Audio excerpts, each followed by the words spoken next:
Hi everyone, I'm going to show you how to change the battery in a Ford Focus keyless entry car key. You will need a screwdriver, flathead about 4mm width, a little bit smaller will work too, no larger though. So I'll prop this up and show you how to do it now. So on the key itself, if I just show you here on the side, you might be able to see with the top end, there is two push buttons, one either side. So you want to clip those in, push them in relatively far, and you'll see the top of this will pop open. You see it there, you just want to stick your finger in and you get it.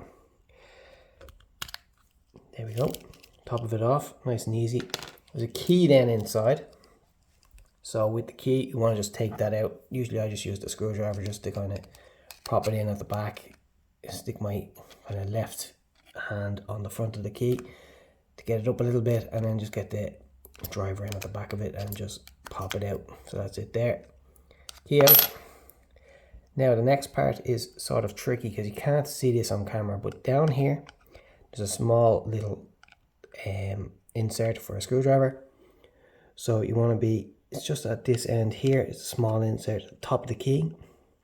So you want to put your driver in, turn it anti-clockwise, and it'll split the other side of the key.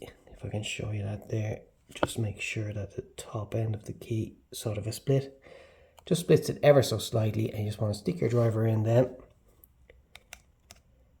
and just, you hear the snap there, and you just want to do it on the other side as well. There we go, and it's off. Battery's open. And for the battery here, you need a CR2032 key. It's in the description.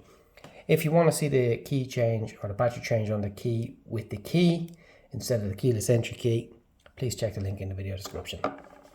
Thanks for watching.